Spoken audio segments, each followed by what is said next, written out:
Assalamualaikum warahmatullahi wabarakatuh. Kali ini kita akan membahas tentang geometri ruang, khususnya mengenai jarak antar titik dan jarak titik ke garis dan bidang. Nah, langsung saja kita masuk ke pembahasan yang pertama, yaitu mengenai jarak antar titik. Nah, untuk jarak antar titik dapat kita ketahui definisinya, yaitu jarak antara dua titik adalah panjang ruas garis yang menghubungkan titik tersebut. Jadi jaraknya berupa garis. Contoh sederhananya misalnya ada seseorang yang bertemu dengan seseorang yang lain. Nah, dua orang ini kalau misalnya ditanya berapa meter atau berapa senti jaraknya, bisa kita misalkan dengan sebuah titik, yaitu yang orang pertama ini misalkan kita jadikan titik A, kemudian yang orang kedua kita jadikan titik B, maka jaraknya yaitu dari titik A ke titik B ini disebut dengan jarak. Itu yang dimaksud jarak antar titik. Nah, kalau misalnya jarak antar titik dan garis, definisinya yaitu jarak antar titik A dan garis L adalah panjang ruas garis yang ditarik dari titik A dan tegak lurus terhadap garis L. Jadi bentuknya juga sama, yaitu tetap garis, namun garisnya harus tegak lurus dengan garis yang menjadi soalnya. Misalnya, ketika seorang kakek-kakek melihat jalan raya, maka berapakah jarak antara posisi berdirinya kakek dengan jalan raya tersebut bisa kita hitung dengan memisalkan kakek tersebut sebagai satu titik, yaitu misalnya titik A, dan juga pinggir dari jalan raya tersebut misalnya garis L, maka jaraknya yaitu garis dari titik A ini tegak lurus dengan garis L. Nah, tegak lurusnya memotong titik T, maka garis AT ini adalah jaraknya. Jadi dari titik A ke titik T itu membentuk garis AT yang disebut dengan jarak antara kakek ini dengan jalan raya tersebut. Itu salah satu contoh dari jarak antara titik dan garis. Banyak contoh yang lainnya yang bisa kalian temukan dalam kehidupan sehari-hari. Nah, sekarang yaitu jarak antara titik dan bidang. Jarak antara titik A dan bidang V adalah panjang ruas garis yang tegak lurus menghubungkan titik tersebut dengan bidang. Contohnya, jika ada suatu lahan tanah yang bisa kita sebut dengan bidang ABCD, ditanami oleh buah apel, ditanami oleh pohon apel. Nah, berapakah jarak antara apel tersebut dengan tanah yang di bawahnya? Maka bisa kita ambil permisalan. Apel itu kita misalkan dengan sembarang titik, misalnya titik B, kemudian kita tarik garis lurus terhadap tanah tersebut. Nah, kemudian memotong tanah tersebut di titik Q. Nah, PQ ini bisa dikatakan jarak dari apel ke lahan tanah apabila garis L dikatakan tegak lurus bidang V jika dan hanya jika garis tersebut tegak lurus pada dua garis yang melalui titik potong garis L dengan bidang V. Jadi PQ ini dikatakan jaraknya apabila PQ melalui dua garis yang terdapat di bidang ABCD. Nah, jadi kalau misalnya kita perhatikan, PQ ini melalui garis BD di titik Q, kemudian juga melalui garis AC di titik Q secara tegak lurus. Nah, jadi kalau misalnya ini melalui dua garis di bidang tersebut secara tegak lurus, maka dikatakan bahwa jaraknya antara titik P dengan bidang tersebut adalah garis PQ. Nah, kemudian untuk contoh yang pertama, tunjukkan jarak titik H ke garis AC, yaitu garis HP, jika panjang rusuk kubus 4 cm, panjang HP-nya adalah, jadi pertama-tama yang harus kita lakukan adalah menggambar kubusnya. Nah, misalnya kubusnya adalah ABCD EFGH, karena di sini ada keterangan ada H, ada titik AC juga, jadi otomatis kubusnya yaitu kubus ABCD. Nah, kemudian panjang rusuknya 4 cm. Nah, panjang HP yang ditanya HP berarti, dan diketahui bahwa jarak antara titik H ke garis AC yaitu HP ke garis AC. Kita garis dulu AC-nya, tapi pertama-tama kita buat dulu bidang ACH-nya, yaitu segitiga ACH. Nah, karena sudah dibuat, maka yang ditanya adalah HP. HP itu merupakan jarak antara titik H ke garis AC. Nah, seperti ini. Kemudian yang kedua, karena segitiga ACH itu sama sisi, kita bisa lihat di sini bahwa ACH itu sama panjangnya karena sama-sama diagonal bidang. Nah, kemudian dapat kita simpulkan bahwa HP itu merupakan tinggi dari segitiga ACH, di mana P itu adalah titik tengahnya. Karena ACH termasuk segitiga sama sisi, maka dapat disimpulkan pasti HP itu adalah garis tinggi dari segitiga ACH. Kemudian dapat kita simpulkan juga bahwa panjangnya AC sama dengan AH sama dengan CH. Maka untuk mencari AC itu bisa kita gunakan segitiga ABC. Nah, di sini kan AC merupakan diagonal bidang dari bidang ABCD. Jadi kita gunakan segitiga ABC. Nah, di mana B ini adalah siku-sikunya. Jadi untuk mencari AC itu merupakan sama caranya dengan menggunakan teorema Pythagoras dengan AC sebagai sisi hipotenusanya. Jadi untuk mencari AC itu sama dengan akar dari AB kuadrat ditambah BC kuadrat. Tentunya kalian ingat dengan rumus teorema Pythagoras ini. Nah, kemudian untuk mencari AC kita masukkan AB-nya itu berapa? AB-nya kan 4. Kemudian BC-nya juga 4, karena di sini panjang rusuk kubusnya adalah 4 cm. Otomatis semua rusuk di sini panjangnya adalah 4 cm. Nah, AB-nya 4, BC-nya 4, kemudian dikuadratkan, hasilnya adalah 16.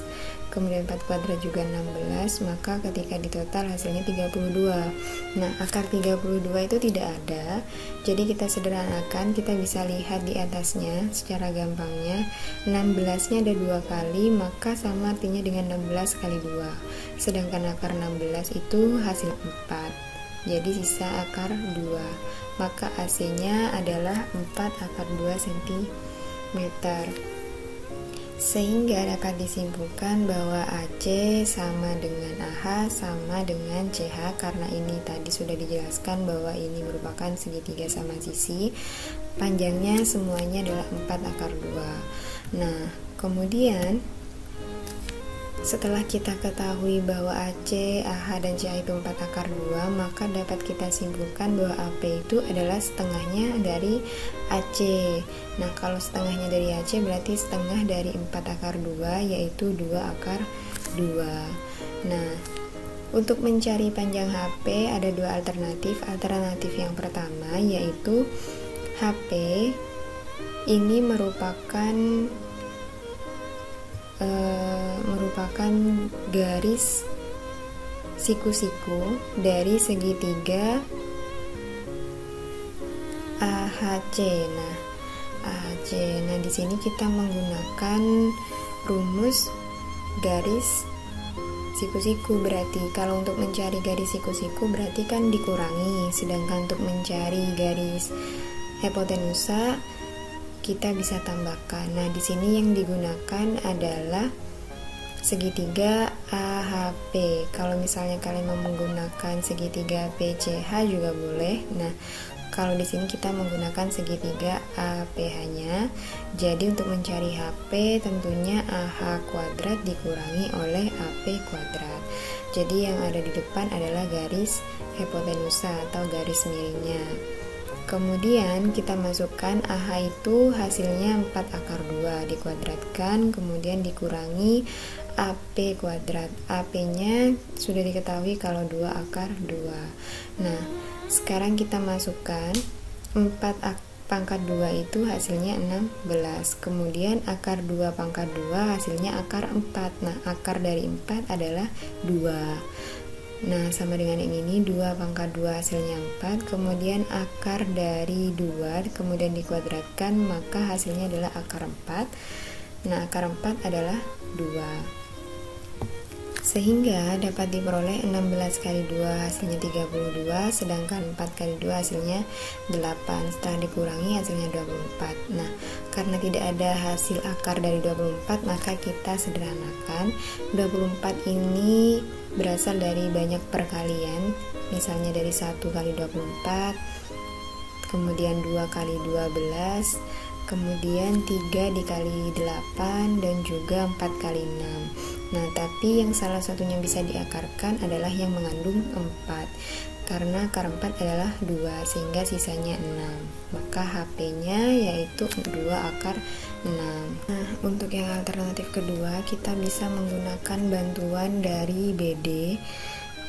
Diketahui bahwa AC itu sama dengan BD karena merupakan sama-sama diagonal bidang dari bidang ABCD. Nah, sehingga panjangnya juga sama, yaitu 4 akar 2. Sehingga dapat kita simpulkan bahwa panjangnya DP itu adalah setengah dari DB, yaitu setengahnya dari 4 akar 2, yaitu 2 akar 2. Nah, di sini kita menggunakan bantuan dari segitiga HDP dengan HP-nya sebagai garis miring atau garis hipotenusanya. Kalau tadi kan menggunakan segitiga APH, di mana HP-nya merupakan garis siku-siku atau garis tingginya dari segitiga ACH. Nah, sekarang kita menggunakan segitiga HDP, di mana HP adalah garis miring atau garis hipotenusanya. Sehingga untuk mencari HP menggunakan rumus teorema Pitagoras sama seperti tadi, tapi bedanya di sini rumusnya adalah ditambah, karena dua sisi siku-sikunya ditambahkan, yaitu HD kuadrat ditambah dengan DP kuadrat. HD-nya diketahui bahwasanya 4 karena semua rusuk kubus adalah 4. Kemudian DP-nya adalah 2 akar 2. Nah, 4 pangkat 2 hasilnya 16, 2 pangkat 2 hasilnya 4, akar 2 pangkat 2 hasilnya akar 4 yaitu 2. Nah, 16 nya turun, 4 kali 2 hasilnya 8, maka ketika dijumlah dengan 16 hasilnya 24. Sama seperti tadi, 24 kita sederhanakan dengan perkalian 4 kali 6, karena 4 nya bisa kita akarkan menjadi 2, jadi sisa akar 6. Maka panjangnya AP adalah 2 akar 6. Kemudian untuk contoh yang kedua, diketahui balok ABCD EFGH dengan panjang AB, BC dan BF berturut-turut 3, 4, dan 5 cm. Maka jarak dari titik A dan titik G adalah, kita gambar dulu balok dari ABCD EFGH dengan panjang AB-nya 3, kemudian BC-nya 4, dan BF-nya 5 cm. Nah, yang kedua, buatlah bidang ACG, yaitu segitiga ACG. Nah, seperti ini segitiga ACG, karena yang mau dicari adalah jarak antara titik A ke titik G tentunya, yaitu kalau ditanya jarak, karena segitiga ACG itu siku-siku, maka AC ini merupakan sisi alasnya, dan AG adalah rusuk hipotenusanya atau garis miringnya. Nah, sehingga untuk mencari AC bisa kita gunakan rumus teorema Pitagoras dengan menjumlahkan dari panjang AC dan juga CG. Nah, untuk menjumlahkan hal tersebut, maka kita perlu tahu dulu panjangnya AC itu berapa. Ketika kita perhatikan, AC ini merupakan garis miring atau garis hipotenusa dari segitiga ABC. Nah, diketahui di sini siku-sikunya di titik B. Maka untuk mencari AC yaitu AB kuadrat ditambah BC kuadrat. Nah, AB-nya yaitu 3, BC-nya 4. 3 pangkat 2 hasilnya 9, 4 pangkat 2 hasilnya 16, sehingga hasilnya adalah 25. Akar dari 25 adalah 5. Karena ini sudah diketahui panjangnya, maka dapat kita cari panjang dari AG dengan cara AC kuadrat ditambah dengan CG kuadrat. AC-nya yaitu 5, CG-nya juga 5, sehingga dapat kita simpulkan ternyata segitiga ACG ini selain segitiga siku-siku juga segitiga sama kaki, karena kakinya sama, panjangnya yaitu 5 cm. 5 pangkat 2 hasilnya 25, maka ketika dijumlah hasilnya 50, akar dari 50 tidak ada, maka kita menggunakan cara yang lebih cepat, yaitu 25 nya ada 2, maka 25 dikali 2, akar dari 25 adalah 5, jadi sisanya akar 2, sehingga panjang dari AG yaitu 5 akar 2, maka jarak antara titik A ke titik G adalah 5 akar 2 cm. Sekian untuk pertemuan kali ini, terima kasih.